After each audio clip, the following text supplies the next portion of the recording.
Good morning friends. मैं doctor Suman Sharma आपका अपने इस यूट्यूब चैनल पे स्वागत करती हूँ।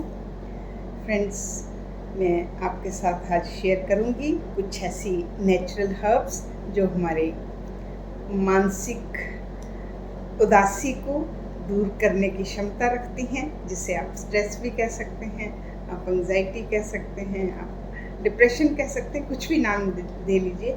ये नेचुरल हर्ब्स हैं जो उनको सूद करने की क्षमता रखती है। फ्रेंड्स, स्ट्रेस के बिना कुछ नहीं होता। अगर सोना भी स्ट्रेस लेके ही खरा उतरता है। जो स्ट्रेस के बिना कुछ नहीं, ज़िंदगी में कुछ नहीं बनता। तो नेचुरल स्ट्रेस हम सबकी ज़िंदगी में होते हैं। अब कोई स्टूडेंट है, उसे एग्ज़ाम का स्ट्रेस है, कोई जॉब के लिए जा रहा है, उसे इंटरव्यू का स्ट्रेस है, सेलेक्ट होने का स्ट्रेस है, और जो जॉब कर रहे हैं उनको प्रमोशन का स्ट्रेस है, जो बिजनेसमैन है उनको अपने बिजनेस का स्ट्रेस है। तो stress is a natural process, उसके बिना हमारी ज़िंदगी नहीं चल सकती। पहली बात तो ये क्लियर है। स्ट्रेस हमें कब प्रॉब्लमेटिक लगता है? जब वो हमारी डे टू डे एक्टिविटीज़ में दिक्कत देता है। हमें वो बात का कोई मतलब नहीं होता कि उससे स्ट्रेस आएगा, हमें उन छोटी छोटी चीज़ों से स्ट्रेस आता है और हम परेशान होते रहते हैं। तो उस वाले स्ट्रेस को कैसे हम रिलैक्स कर सकते हैं, आज मैं कुछ आपको हर्ब्स बताती हूँ। उसमें से बहुत सारी हर्ब्स तो आप डेली किचन में यूज़ करते हैं, और कुछ जो आप यूज़ नहीं करते वो मार्केट में इजीली अवेलेबल हैं। तो मैं आपको बताती हूँ। सबसे पहली हर्ब का नाम मैं लेती हूँ आपको, अदरक, जिंजर जिसे बोलते हैं। वो हम सब लोगों के घरों में यूज़ होता है। तो फ्रेंड्स, जिंजर में एक एंटी इन्फ्लेमेटरी और एंटीऑक्सीडेंट प्रॉपर्टी है। इसके अंदर एक जिंजरॉल करके केमिकल है जिसकी ये प्रॉपर्टीज़ हैं। तो ये इन्फ्लेमेशन को दूर करके और ऑक्सीडेटिव स्ट्रेस को दूर करके हमारे जो मन की स्ट्रेस है, मन की टेंशन है, उसको दूर करता है।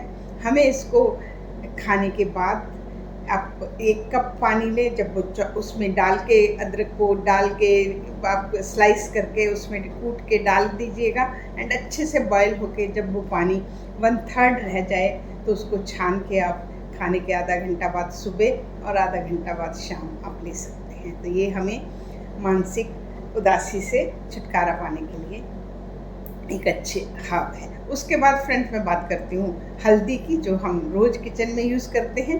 हल्दी में करक्यूमिन नाम का रसायन है। वो एंटी इन्फ्लेमेटरी और एंटीऑक्सीडेंट होने के कारण वो भी हमारे मन के लिए, हमारे नर्वस सिस्टम के लिए एक अच्छा रसायन का काम करता है। उसके बाद फ्रेंड्स मैं बात करती हूँ योगराज गूगल की। नॉर्मली सब लोग जानते हैं कि जॉइंट पे प्रॉब्लम है तो हमें योगराज गूगल जो है वो जॉइंट के लिए लेना है। पर फ्रेंड्स, इसके एक एंटी इन्फ्लेमेटरी गुण होने के कारण ये हमारी ब्रेन की इन्फ्लेमेशन भी जो हमारी होती है, जिसके कारण हमें स्ट्रेस होता है, ये उसको भी दूर करने की ताकत रखता है। उसके बाद फ्रेंड्स मैं बात करती हूँ ब्रह्मी की। ब्रह्मी जो है ये आयुर्वेद में एक बहुत माना हुआ प्रोडक्ट है, जो हमें एंटी स्ट्रेस, एंटी एंजाइटी वाले ग्रुप में आता है, और ये हमारे सेरोटोनिन लेवल को इंक्रीज़ करके हमारे ब्रेन की नसों को सूद करता है, जिससे हमें एंजाइटी दूर होती है, स्ट्रेस दूर होता है, हमारी रेस्टलेसनेस कम होती है, और इस तरीके से ये हमें हेल्प करता है हमारे ब्रेन टॉनिक के रूप में। उसके बाद फ्रेंड्स मैं बात करती हूँ शंख पुष्पी की। शंख पुष्पी जो है वो, उसको हम ब्रेन का टॉनिक मानते हैं। बहुत से बच्चे जब पढ़ते हैं, तैयारी करते हैं, तो मेमोरी के लिए शंख पुष्पी का रस ये मार्केट में अवेलेबल होता है। पेरेंट्स इसको देते हैं कि हमारे बच्चों का ब्रेन मेमोरी अच्छी हो, तो इसको ब्रेन टॉनिक के रूप में माना जाता है। जैसे हम फिजिकल के लिए टॉनिक यूज़ करते हैं, ऐसे हम ब्रेन को हेल्दी रखने के लिए शंख पुष्पी का भी यूज़ कर सकते हैं। उसके बाद फ्रेंड्स मैं बात करती हूँ एक बचा नाम करके एक हमारा एक हर्ब आती है। उसकी रूट में एक ऑयल होता है, तो उसका अगर हम मसाज करते हैं, अभ्यंग हम लोग आयुर्वेद में बोलते हैं, अगर उसकी हम मसाज लेते हैं तो उसके बाद बहुत अच्छी नींद आती है। इसको ट्रंक्लाइज़र के ग्रुप में रखा गया है हमारे आयुर्वेद में। तो फ्रेंड्स, बच्चा का ऑयल मार्केट में अवेलेबल होता है। अगर आपको नींद की परेशानी है, जब आपको स्ट्रेस है, तो आप इसकी मसाज भी करवा सकते हैं। उसके बाद बात करती हूँ मैं अश्वगंधा की। फ्रेंड्स, अश्वगंधा को जो है वो एडेप्टोजेनिक हर्ब माना गया है। एडेप्टोजेनिक हर्ब होता है कि ये हमें स्ट्रेस को अडेप्ट करने की क्षमता बनाती है, कि हम स्ट्रेस को इजीली लेना शुरू कर देते हैं। तो इस तरीके से ये हमारी एंग्जाइटी को दूर करती है, हमारे स्ट्रेस को दूर करती है और हमारे कॉर्टिसोल लेवल जो कि स्ट्रेस के कारक हैं उनको नीचे करती है। तो इस तरीके से अश्वगंधा का भी हम यूज़ जो है वो अपने मानसिक उदासी में कर सकते हैं।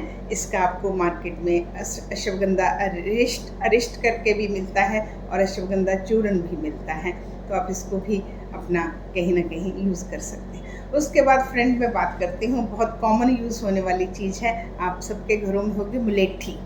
जो लोग सिंगर हैं वो इसका बहुत यूज़ करते हैं, वो हर टाइम मुँह में मुलेठी रखते हैं टू ब्यूटिफाई देयर साउंड।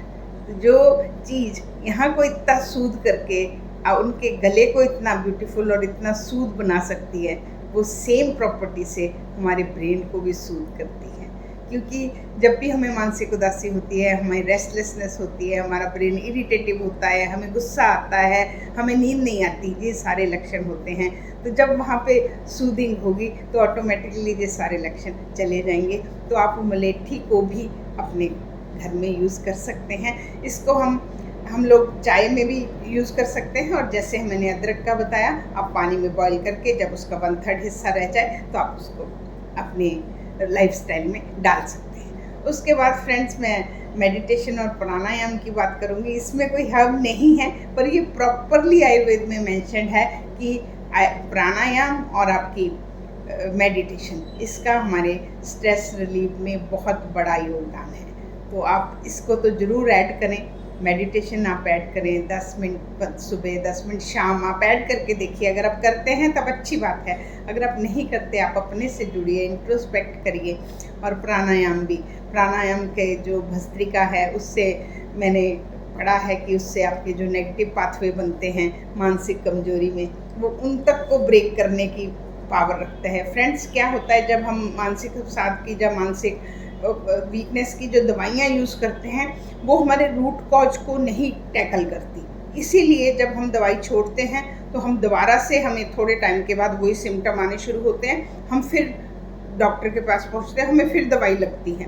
तो वो जो हम दवाई ले रहे हैं वो हमारा रूट कॉज नहीं ठीक कर रही, पर ये जो मैं आपको नेचुरल वेज बता रही हूँ ये आपके रूट कॉज को अटैक कर रहे हैं। जो नेगेटिव पाथवे बने हैं, जो हमें सीरीज में नेगेटिव थॉट ला रहे हैं, जिसके कारण हमारी मानसिक अवसाद, मानसिक कमजोरी, जो मानसिक उदासी की जो वजह है, नेगेटिव पाथवे नंबर 1, वही हमारे नेगेटिव थॉट से ये सब शुरू होता है।